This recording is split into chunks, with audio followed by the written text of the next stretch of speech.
Olá pessoal, tudo bem? Bom, eu vim aqui para fazer um feedback, né? Para dar um feedback das atividades que a gente realizou até agora, tá ok? Eu fiz algumas anotações, algumas coisas para a gente comentar, avaliei, analisei os trabalhos que vocês encaminharam até agora, né? Fiz algumas considerações e mandei para vocês também. E até agora a gente, na verdade, falou um pouquinho sobre o que pensa sobre filosofia e história da ciência. E eu pedi também para vocês fazerem alguns comentários sobre isso. As atividades que eu encaminhei, o objetivo era exatamente verificar o que vocês pensam e o que passaram a pensar depois de lerem o texto, né, reflexivo que eu passei para vocês no material didático. Levando em consideração que, sempre que vocês responderem, realizarem uma atividade, respondam com as palavras de vocês, tá? Não fiquem tirando trechos do material, porque são as palavras do material, não são as palavras de vocês. Então, sempre que nós propusermos alguma atividade, é para reflexão de cada um, tá ok? Bom, eu fiz algumas anotações aqui. Primeiro, reflexão sobre o porquê que a gente fala tanto de filosofia e não só fala de história da ciência, né? Bom, quando a gente fala de filosofia, o que a gente está querendo incitar? Sobre o que a gente está querendo falar? Sobre inquietação, sobre uma palavrinha que a gente usa muito e que hoje em dia tem usado pouco, que é o tal do porquê. Em frases óbvias, em teorias óbvias, né? Entre aspas, às vezes a gente deixa essa palavrinha porquê de lado. E esse é o fundamento da filosofia. É quando a gente depara com uma frase, com uma teoria, com uma hipótese, com uma proposta e começa a dizer por que nós estamos filosofando. Ah, por que o céu é azul? Mas essa justificativa realmente, né, abrange esse questionamento. Então, quando a gente fala sobre filosofia, a gente está querendo incitar isso. Mas e o que tem a ver a história da ciência com isso?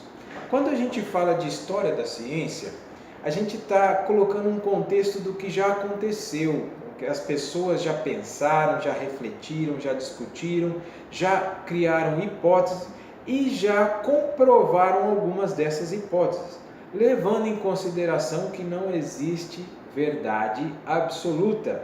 Por isso que nós filosofamos, por isso que nós perguntamos por quê e como, certo? Então, quando a gente passa alguma coisa para os nossos alunos, que essa é a intenção, né? Nós informarmos os nossos alunos sobre teoria, sobre ciência, eles vão se deparar com algumas coisas assim e alguns vão simplesmente acreditar e outros vão dizer por quê. Esses que estão dizendo por quê estão trabalhando com a filosofia. E aí cabe a nós também sabermos lidar com essa situação. Quando um aluno pergunta por quê e nós respondemos porque sim, ou nós damos uma resposta objetiva e direta, nós estamos matando a filosofia, né? Primeiro, quando alguém pergunta por quê, ele não quer uma resposta óbvia e direta. Ele quer refletir sobre o porquê, né? Então é interessante a gente ter essa relação, a gente ter essa análise, tá ok? Bom, a relação entre os saberes e a informação, isso também é bastante importante. Por que eu coloco isso? Quando a gente trabalha aí em sala de aula com ciência, alguns alunos querem respostas prontas. Olha, quando eu falo de, por exemplo, leis de Newton, eu sei que a primeira lei é a lei da inércia, ela diz isso, isso, isso. A segunda, a terceira e ponto. Não, não é isso. Não é isso que ele quer saber. E não é isso que nós devemos propor, né? Nós devemos propor inquietações, assim eles vão construir o conhecimento. Professor, o senhor está viajando, isso é difícil, né? Realmente isso é muito difícil. Estratégias e mais estratégias para a gente tentar contemplar. Eu analisei a resposta de um colega quanto à atividade que eu passei e ele colocou os prós e os contras, né, de se estudar a história da ciência. Eu achei muito bacana, achei fantásticos os argumentos de todos, né? Mas esse me chamou a atenção. Por quê? Ele colocou alguns questionamentos sobre carga horária, desinteresse dos alunos e assim por diante. Mas vejamos, sempre que nós ensinamos uma teoria, ela veio de algum lugar, alguém propôs. Então, intuitivamente, a gente precisa citar o nome de alguém, por exemplo, leis de Newton, Isaac Newton. Então, já sem perceber, a gente está falando de história. É claro que muitas vezes os detalhes a gente não consegue colocar, muitas vezes por questão de tempo ou até mesmo falta de conhecimento. Muitas vezes a gente se atém às fórmulas, às coisas mais práticas e esquece um pouquinho da história. Mas a história é fundamental, por quê? Alguns alunos se inspiram nisso, alguns alunos gostariam de entender mais isso.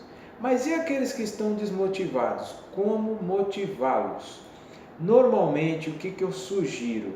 Eu sugiro colocar uma situação problema, de maneira que eles tentem resolver uma situação que um estudioso, um cientista já tenha feito há muito tempo atrás.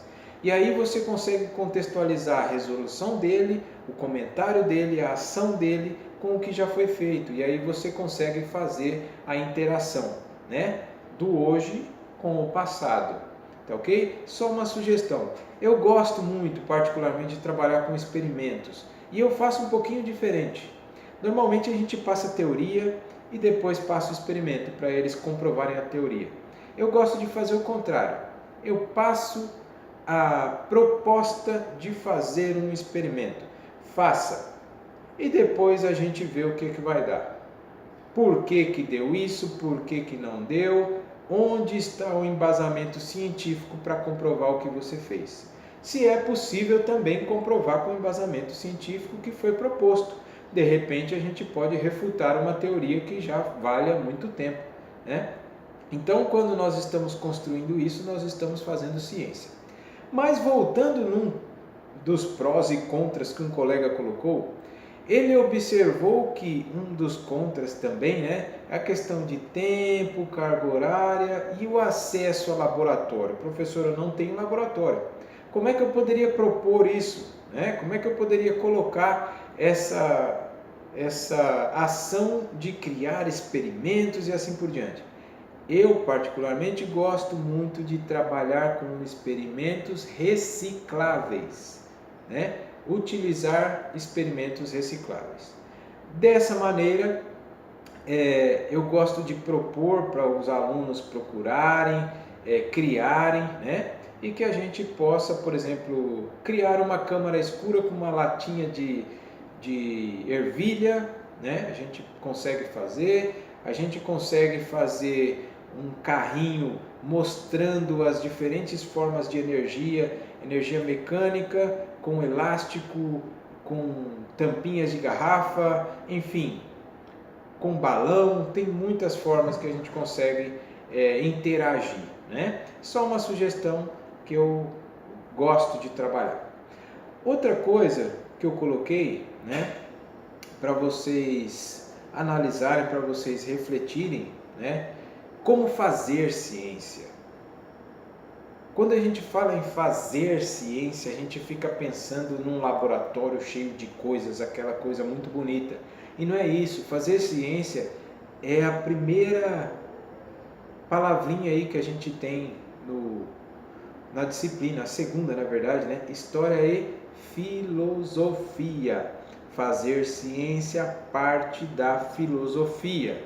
Eu preciso ter um porquê, certo? E preciso tentar responder sobre esse porquê, tá ok? Então essas são as informações aí.